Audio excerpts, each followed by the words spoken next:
안녕하세요. 부산부동산 서지입니다. 2022년 52주차. 새해가 밝았지만 마지막 주차 정리하고 지나갑니다. 제가 이 시간까지, 이 순간까지 52라는 숫자를 채우게 될지는 생각도 못했네요. 저도 진행해 나가는 과정 속에서 몇 번 하고 말겠거니 하고 생각했는데 정말 꾸준히 해왔습니다.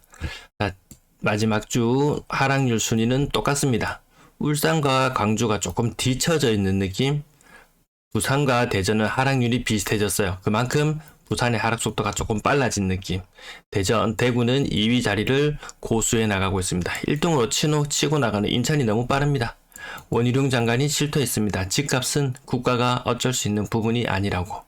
아마 2023년은 수많은 규제 해제책이 나오면서 연착륙에 대한 기대감을 안고 시작하는 한 해가 될 것 같습니다. 하지만 경기 침체라든지 실업이라든지 불황이라든지 경착륙에 대한 요인들은 여전히 상존하고 있는 그런 시장 분위기네요. 제가 요 사진은 한 서너 번 정도 인용했는 것 같습니다. 그 이전 정부가 집값이 많이 치솟는 와중에 뭔가를 해보려고 하니까 규제책이 엉망진창이 돼버렸어요. 이번 정부 자신있게 호언장담했어요. 자기들이 뜻한 바대로 싹싹싹 시장이 움직여줄 거라고 예상했지만 시장은 정부의 예측과는 전혀 다릅니다. 정부는 웃자던 동 270만 개를 공급하기 위해서 미분양도 해소해야 되고 해야 될 일이 너무 많아요. 전국에 지금 미분양도 뭐 4만 가구, 5만 가구 이 정도 되나요? 네, 아마 지금 이 시장 분위기에서 만약에 50만 개 정도를 혹시라도 분양을 한다면 이 중에 최소한 20에서 30만 개는 미분양이 되지 않을까 싶을 정도로 시장 분위기 너무 암울합니다. 그러니까 원희룡 장관이 나서서 해결사 마냥 나서서 미분양도 어떻게 해결해 보겠다. 좋은 방법이 있다. 뭐 이런 식으로 이야기를 하는데 그게 지금 그게 마음대로 될 것 같습니까? 50조 시장에 풀어봐야 녹아나버리면 표시도 안 납니다. 오히려 너무 성급하게 실타래 풀려고 하면 당기면 당길수록 더 단단하게 꼬여버립니다. 쉽지 않습니다. 미분양 대책 뭐 있다 이야기는 하지만 시장은 원희룡 장관님이 생각하시는 것처럼 그렇게 움직이지 않을 거예요. 왜? 집값은 국가가 어쩔 수 없으니까. 2022년 오른다 하면 내렸습니다. 상당수의 전문가가 맞는지는 모르겠어요. 어쨌든 부동산 관련하시는 분들이 오른다는 이야기를 했지만 웬걸 집값은 엄청나게 큰 하락을 보였습니다. 거의 경착륙급의 하락을 보였습니다. 2023년 또 많은 전문가들은 예상을 합니다. 이 상승을 예상하는 사람은 잘 없어요. 거의 하락폭을 여기 아시아 경제에서 나온 건데요. 글자 이미지가 좀 작아서 저도 잘 안 보이더라고요. 아무튼 하락률을 3에서 7%로 잡았다고 합니다. 이 하락률 5%, 주간 실거래 지수상에서 하락률 5%, 체감상은 이거 3배 혹은 4배의 체감이거든요. 15에서 20% 정도 빠지는 거 각오하라고 이렇게 전문가들은 이야기를 하고 있나 봅니다. 매수 우위 지수 보시면 과거에 인천 지역만 딱 봐도 이 기간 조정이라는 게 있어야 돼요. 여기 울산 지역도 18년, 19년 기간 조정이라는 게 있습니다. 부산도 기간 조정이 있습니다. 심리적으로 이렇게 막 무너져 있는 그런 구간들이 있거든요. 여기서 급반등을 해야만 거래량이 살아나고 가격이 오르고 미분양이 해소되고 이런 수순을 거칠 텐데 전국이 다 똑같은 상황으로 내버려 버렸습니다. 제가 여러 수차례 말씀드렸다시피 부산 규제 해제에도 효과 없을 것이다. 왜? 전국이 지금 다 이 모양 이 꼴인데 만약에 부산이 정말 한 반년 혹은 1년만 더 참았다가 규제를 하는 상황이 되었으면 충분히 조정을 거칠 건 거치고 다시 과거처럼 이렇게 급상승하는 그런 구간을 만났을지도 모르겠지만 전국이 다 헤매고 있고 사실 부산은 얼마 빠지지도 않았어요. 다른 지역들이 훨씬 더 많이 빠졌거든요. 그래서 반등을 하더라도 다른 지역이 먼저다. 부산은 나중이다. 이런 느낌입니다. 매수 우위지수 모두가 지금 10 전후로 움직이고 있는데요. 중요한 부분은 이게 60을 뚫어야지 힘을 쓴다는 말. 최소한 40까지는 가야지 뭔가를 도모해볼 법한데 없습니다. 대구도 지금 11주? 13주? 아니다 53주 1년 한 2개월 정도 1년 2개월 정도 대구 빨간색 선 여기 고통을 겪고 있는 중이거든요. 부산은 얼마 되지도 않았습니다. 자, 40 이하는 빙하기, 60 이상 감빙인데 일단 40 근처라도 가야 되는데 매수세가 없습니다. 이게 매도세가 강한 것도 있지만 매수세가 없는 것도 큰 역할을 하는 것 같습니다. 광주와 울산이 그나마 지켜주고 있지만 뚫어버렸다. 강하게 뚫어버렸습니다. 경남도 강하게 무너지고 있거든요. 대구, 대전보다 낙폭이 더 커져 있는 상태. 내년 입주 물량 많은 곳 무너질 수밖에 없습니다. 부산도 한 2.4만 가구 정도 입주 앞두고 있죠. 이거 결코 적은 물량이 아니라는 부분, 제가 전세 물량 2023년도 것도 계속 시뮬레이션에서 지금 다 완성해 두었는데요. 쉽지 않겠구나. 물량이 소진되어 가는 것이 쉽지 않은 그런 모양새. 매매 가격 지수 보시면 대구가 지금 하락률 2위, 부산이 하락률 4위. 4위인데 얼마나 빠른지 마이너스 0.2에서 0.7까지 순식간에 도달해 버렸습니다. 그 대구하고 근주어 봐도 이제 별로 차이 없다 이런 느낌. 근데 매매 가격 실제 거래되는 거 보면 대구는 40% 하락 거래가 빈도가 좀 잦아져 있는 단계고요. 부산은 30% 하락이 이제 띄엄띄엄 나타나는 단계예요. 시간이 지나면 닮아갈 수밖에 없겠더라. 대구는 이제 40% 선이면 정말 많이 빠진 느낌 들고요. 나머지 아파트들도 여기에 조금씩 직결해 나가는 그런 느낌이 듭니다. 근데 그것보다 더 많이 빠지는 경우는 그렇게 많지는 않더라고요. 물론 있긴 있습니다. 45%, 50% 정도 빠지는 거래, 50% 정도 하락 거래 있긴 있어요. 근데 1년에 정말 한 5손가락 안에 들 정도, 그것도 약간 특수한 요런 거래들, 그 정도 수준입니다. 자, 부산도 이거 너무 깨알 같은 것인가요? 네, 주간 실거래 지수 구별로 나타내 봤는데요. 해운대구 같은 경우에 지금 주간 실거래 지수 마이너스 0.92, 평균인 0.7보다 더 많이 빠지더라. 제가 대구에서 지난번에도 말씀드렸다시피 수성구 지역 마이너스 1.45거든요. 대구 마이너스 0.87, 1.45. 이 구별로 기준으로 봤을 때도 1.45면은 전국적으로 탑 수준에 들어간다. 인천, 연수구 보시면 마이너스 1.69 이렇게 빠지고 있거든요. 이거 많이 오른 지역이 굉장히 많이 가격 조정을 받고 있는 그런 모습 보여주고 있습니다. 주택구입 부담지수 부산 지역 빨간색으로 나타나 있습니다.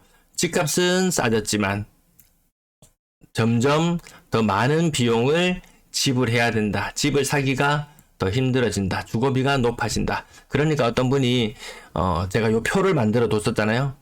그러니까 어떤 분이 나 디딤돌로 하려고 하는데 디딤돌 대출금리 한 2.5%에서 3% 되나요? 그러면 남들보다 집을 살 수 있는 시기는 앞당겨질 수 있을 거예요. 왜? 제가 시뮬레이션을 했을 때는 제가 표를 가지고 왔나? 표를 가지고 오진 않았네요. 시뮬레이션 했을 때 순차적으로 금리가 최고 6%, 5%, 4%, 이게 2023년, 24년, 25년, 26년 3% 이렇게 해서 가격별로 쭉 시뮬레이션을 해 나갔는데요. 누군가는 지금 6%의 대출을 받아서 집을 사야 되는 상황이라면 디딤돌 대출 3% 혹은 그 이하로 대출을 받을 수 있다면 남들보다 훨씬 더 앞서서 살 수 있어요. 근데 내가 집을 산다고 해서 남들도 다 살 수 있다고 생각하면 그건 오산이겠죠. 조금 한 템포만 더 쉬었다가 남들이 살 때보다 내가 약간만 더 앞서서 사는 느낌, 그 정도로 하면은 이 정책 금융 이거 충분히 메리트를 살려낼 수 있습니다. 물론 저는 일본식으로 장기적으로 이렇게 하락을 할 것이라는데 51%의 베팅을 하고 그 다음 다시 기간 조정을 거친 이후에 상승할 것이라는 거에 49%의 베팅을 하고 지켜보고 있기 때문에 누군가에게는 또 기회를 살릴 수도 있겠고 아니면 계속 영원히 정말 일본처럼 될 거라는 그런 패배감, 절망감에 더 이상 관심을 가지지 않는 분도 계실 것이고, 하지만 저는 일말의 가능성이라도 있다면 계속해서 지켜보도록 하겠습니다. 아무튼 주간 실거래 지수 이렇게 푸르딩딩하게 물들어서 집값이 많이 떨어진 것처럼 보이지만 여전히 실수요자들, 집을 사기에 집을 꼭 필수적으로 사야 되는 사람들이 체감하는 집값은 여전히 비슷하더라. 네, 전세 가격 지수 보시면 많이 지금 빠지고 있는데 매매 가격보다도 확실히 더 많이 빠지는 모습 보여주고 있습니다. 돌려줘야 될 돈 엄청나거든요. 근데 DSR도 어쩌고 저쩌고 규제를 풀어주는 와중에 전세 자금 대출 관련도 좀 풀어줄 것 같아요. 그럼 이거 정말 밑빠진 독에 물 붓기식으로 돈을 돌려줘야 됩니다. 이게 전세시장 규모가 명확하진 않아요. 어쨌든 서영수 이사가 이야기하기로는 한 1600조 정도 시장이 된다고 하는데 이 전세시장이 반으로 쪼그라든다고 생각해보세요. 근데 반까지는 안 줄어들고 한 70% 정도 수준으로 줄어든다고 생각해본다면 거의 한 1000조 시장의 전세시장 자금이 될 것이고요. 그러면 돌려줘야 되는 돈이 600조 가까이 될 수 있습니다. 물론 전세금을 받아서 자기 통장에 넣어서 보관하고 있는 사람도 있겠지만 그런 사람이 채 반이나 될까요? 그러면 딱 쉽게 말해서 300조라고 해볼게요. 정책자금 특례보금자리는 50조 푸는 걸로 이걸 하죠. 이거 지금 연끌 있는 사람들하고 뒤치다거리 조금 하고 나면 이거 온데간데 없어요.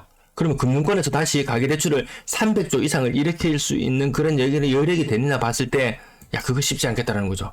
전세 이거 함부로 못 건드립니다. 벌로 건드렸다가는 돈 쏟아 부어도 이거 대책 안 됩니다. 진짜 이거 엉망진짜 이 실타래처럼 이렇게 꼬여버릴지도 모릅니다. 제 전세는 제가 끊임없이 추적해서 알려드릴게요. 주간 신고가 비율 모두 다 20% 아래로 내려와서 파란색의 부산의 흐름이 얼마 안 있으면 대구처럼 이렇게 나타납니다. 이 두 개의 시차를 한번 비교해 볼까요? 지금 10%대 깔랑깔랑거리는 모습이 보이는데요. 이 정도 모습, 2022년 14주차의 모습과 이때 대구 52주차 거의 한 40주 가까이 차이 나는데요. 280일, 9개월. 근데 이 9개월까지도 차이는 안 나요. 체감상의 차이는 9개월까지 안 납니다. 짧으면 3개월, 길면 6개월 정도의 시차를 보인다고 보면 될 텐데, 어쨌든 요대로 평행하게 그 다음 수순은 대구를 따르지 않을까 싶습니다. 주간 거래량, 대구 지역 올라갔죠. 무슨 이슈가 있었나? 왜 올라갔지? LH에서 매수를 많이 했는 게 있고요. 부산은 규제 해제 효과 제가 3개월 간다고 말씀드렸는데요. 규제 해제 이후에 약발이 다 되어 가더라. 그 전에 훨씬 더 큰 이슈였던 대선이나 이런 이슈들도, 대선 이슈도 몇 개월 지나고 나니까, 한 3개월 지나고 나니까 그 효과가 없더라. 또 규제 대규모 풀고 났는데 효과가 없더라. 그래, 어쩌든둥 좀 살아나보려고 하니까 서울마저도 지금 규제 지역 해제하려고 군부를 슬슬 떼고 있죠. 그러면 지방은 메리트가 더 없어집니다. 매매 거래량 부산 지역 지금 연중 대선 이후로 계속 내리막길을 걷고 있는 모습. 다른 시도들도 다르지 않습니다. 대구, 인천 모두 다 대선 이후로 이슈가 없습니다. 그러고 나서 규제 해제 이후로도 이슈가 없습니다. 부각되지 않고 계속해서 거래량 내리막길. 이 거래량을 이만큼 살려 올려야 되는데 이 돈 쏟아 부어야 되거든요. 근데 정부는 그만큼 할 돈은 없을 거예요.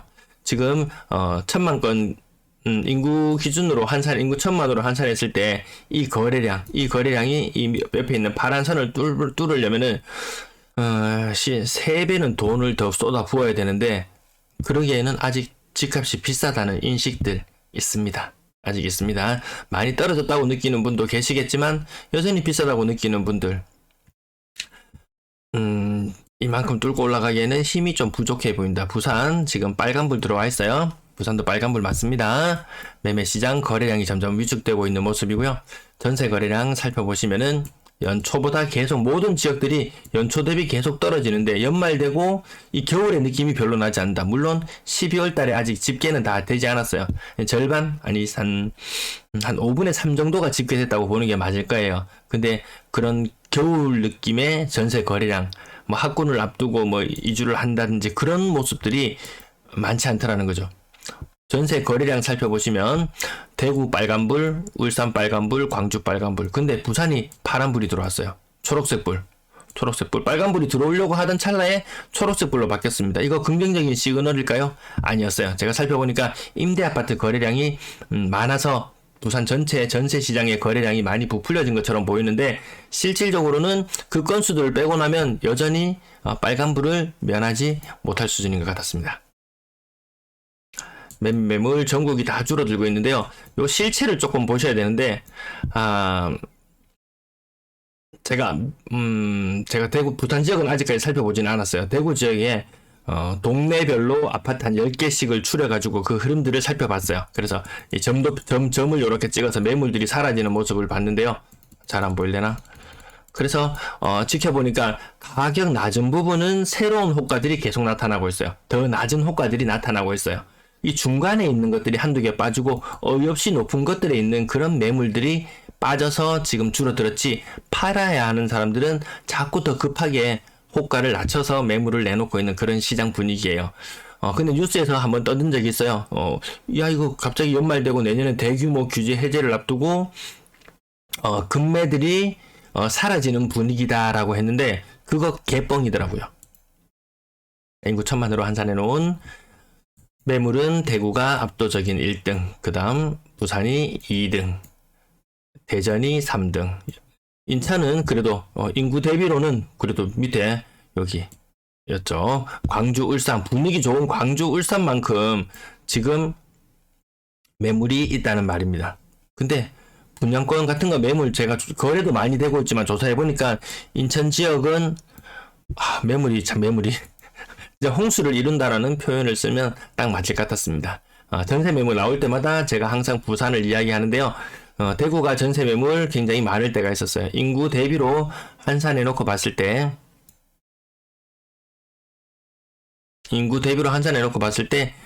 지금 빨간색의 대구가 압도적인 1등을 할 때가 있었어요. 이때는 대구의 아파트 매매 전세 가격도 좀 빠지기 시작했지만 매매 가격도 큰 폭으로 조정을 받고 있었거든요. 그 지금은 부산이 압도적인 1등이에요. 부산을 따라잡을 자가 없더라. 부산은 여기 지금 상단 부분에 어느 정도 약간 평평한 모습인데요. 인천도 약간 꺾이는 느낌, 대전과 대구도 살짝 꺾이는 느낌, 사실 별로 꺾이진 않았어요. 내년 되면 다시 굉장히 많이 물량이 늘어날 거예요. 부산 결코 피해갈 수 없겠더라. 물량 진짜, 정말 많았습니다. 네. 자, 부산, 매물 한번 살펴보시면 적을 때는 6,000건, 지금은 18,000건 이상. 아무튼 21년 기준 대비했을 때 잘 나가려면 어쨌든 물량이 다 이렇게 소진되어 나가줘야지 전세 물량도 다 소진되어 나가지고 그런 불안한 마음에 뭐 집을 잘 사라면 또 사고 할 건데 매물이 너무 많으니까 집을 살려고 좀 많이 떨어졌는데 사야지 했던 사람들도 잠깐만 한 번만 전세 한 바퀴만 더 돌아볼까? 혹은 정말 더 급한 매물 정말 급하게 팔아야 되는 사람 한두 달 상간에 물건을 정리해야 되는 사람들 엄청나게 이 디스카운트를 많이 해서 파는 그런 경우들도 있어요. 그러면 나 월세 살면서 정말 급하게 팔려는 물건 잡아야지 이런 기회를 노리는 사람도 있을 거예요. 예전에 제가 일전에 설문조사를 어디서 하는 걸 본 적이 있어요. 비공개 게시판에서 설문조사를 했는데 2개월 내로 잔금을 쳐야 된다. 분양에 있는 아파트예요. 분양에 있는 아파트인데 미분양이 워낙 심한 그런 것이었지 싶어요. 2개월 내로 잔금을 쳐야 되는데 얼마 정도 하락률이면 사겠냐라는 질문 30%, 40%, 50%, 20% 이렇게 있었거든요. 저는 30%에 딱 체크를 해놓고 결과를 지켜봤어요. 근데 대다수의 사람들은 40에서 50%에 투표하는 비율이 더 높았습니다. 사실상 2개월 만에 몇 억씩 하는 돈을 바로 융통할 수 있는 사람들 많지 않거든요. 누군가 또 기회를 노리려면 사실 전세보다 월세가 더 싸기도 하고 월세 살면서 시험시험 때를 봐서 노려가지고 괜찮은 물건을 잡으면 그것도 하나의 수는 될 수 있겠죠. 그래서 전세가 너무 비싸요. 전세가 왜 비싸냐 보니까 할인율이 금리가 오르는 만큼 할인율이 적용이 안 되더라는 거죠. 자, 금리 2.5일 때 100, 금리 5일 때 전세가 50 요런 수준으로 생각해 보면 2.5%일 때, 5%일 때 이렇게 생각해 보면요. 금리는 2배로 올랐지만 전세 가격은 70% 선에 머무르더라. 그래서 월세를 놓고 환산해 봤을 때 만약에 이 전세 금액이 요거만큼 금리가 반영된 만큼 떨어졌다면 전세가 더 월세보다 우위를 점할 수 있어요. 근데 70%의 가격이라면 월세가 더 우위를 점합니다. 지금 시장 분위기가 그래서 월세가 점점 많이 거래되는데 2023년은 아파트 기준으로 전세 대비 월세의 비율이 아마 1대1이 무너지는 곳이 상당히 많이 나올 것 같습니다. 서울도 1.0 몇 대 1, 대구도 1.0 몇 대 1 지금 요런 수준이더라고요. 요 부분 부산도 피해갈 수 없을 것 같다. 이런 느낌으로 봐주시면 되겠습니다. 네, 긴 시간 시청 감사합니다.